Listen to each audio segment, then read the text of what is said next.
In my last video, I made an analog flight simulator that had fully functional aircraft that could go up, down, left, and right, and maneuver around within the space of the simulator.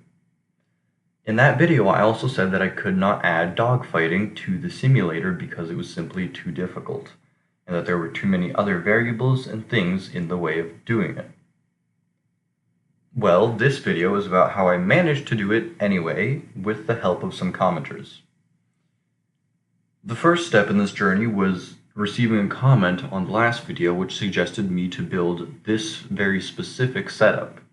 Basically what this allows is when the aircraft tries to get closer to the center, the beams are positioned in such a way so that they literally cannot. And because the central beam is shared between the two aircraft can never end up touching. What this allows is to solve the entire collision problem. However, this has an arguably bigger problem. It only works if both aircraft are centered. If one aircraft goes to one side, as you can see here, then I hop into the other seat and try to get that aircraft to get to the same side, you will notice that it is unable to come in contact, and it is unable to loop around the other aircraft as well. Basically, it technically works, but only if both aircraft are perfectly centered.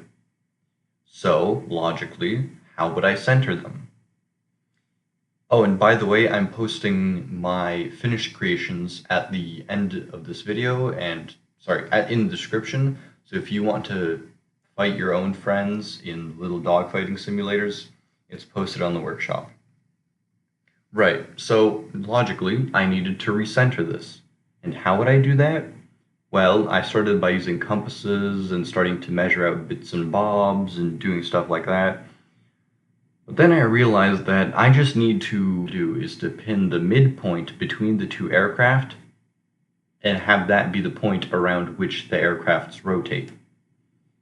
And then I realized that there is already a mechanical system that does exactly that. This setup right here holds a constant ratio of this line to this line, which means that both aircraft will always be the same distance away from the center point, which is exactly what I want, which resulted in this.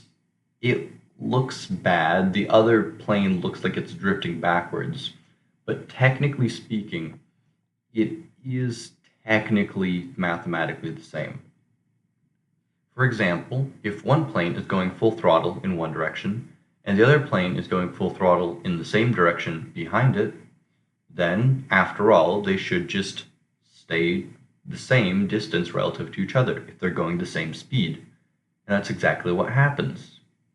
And then if the plane in the back decides to peel away and start going to the side, you'll see it start going farther back and also farther to the side, which, when I try to do that, is exactly what happens.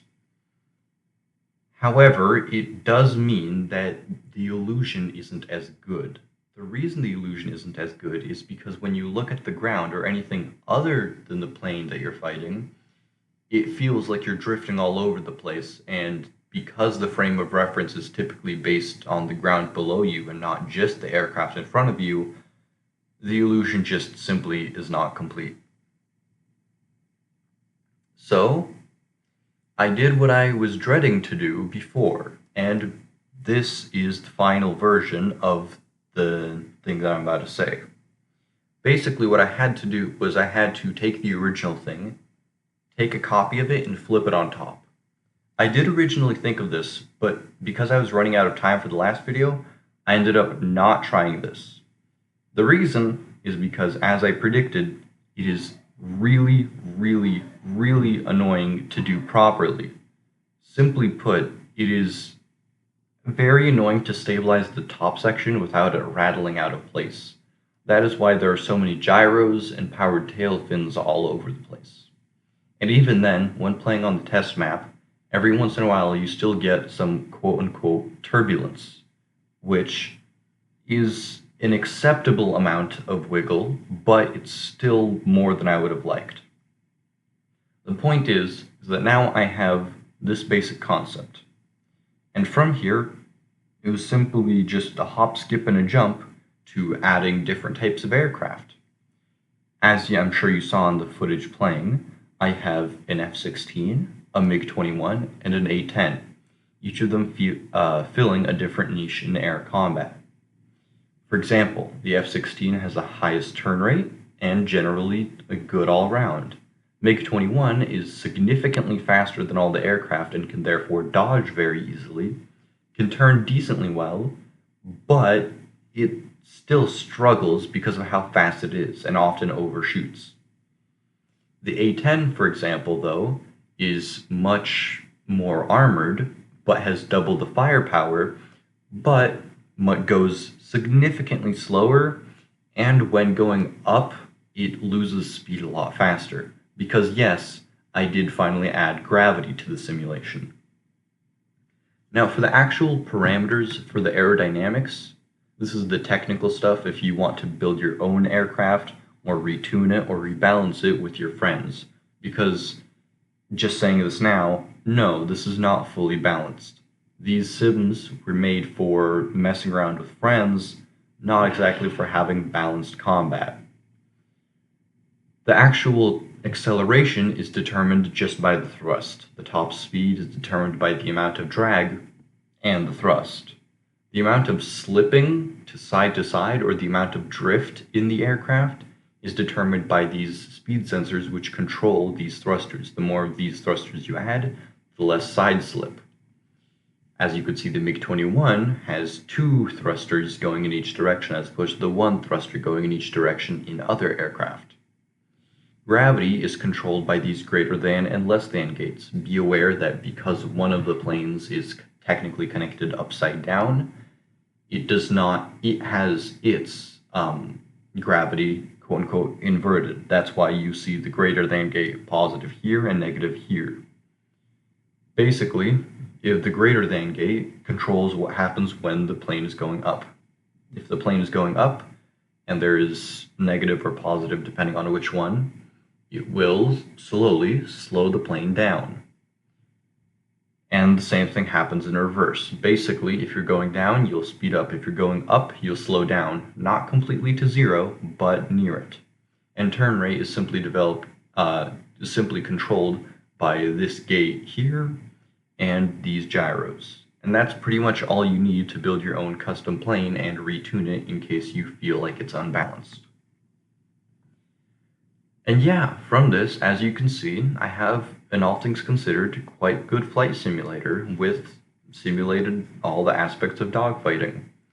Going up saves you energies, going down gives you energy, turn fighting works, boom and zoom works, and a whole bunch of other things.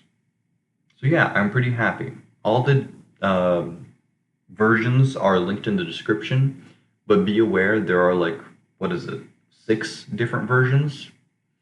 In the labels for the versions that I have uploaded, M is for the F-16 since it's quote unquote the medium one, L is for the MiG-21 because it's the quote unquote light one, and the A-10 is H for heavy. So that's the names of all the things in the description in case you want to download it. But yeah, all things considered, pretty good system.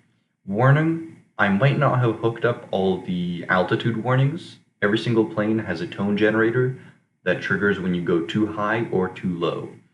I might not have wired in some of the A-10s correctly, but it should be there and it doesn't really matter for combat. It's just a nice little feature. Shift is for entering first person mode, and past that it's just WASD controls. Okay, now next video is going to be about a different sim / game / whatever I make in Trailmakers. If you have any suggestions, go make them yourself. Don't bother me. But yeah, all this is uploaded to the workshop. Go have fun with your friends in a flight simulator combat thing. Goodbye.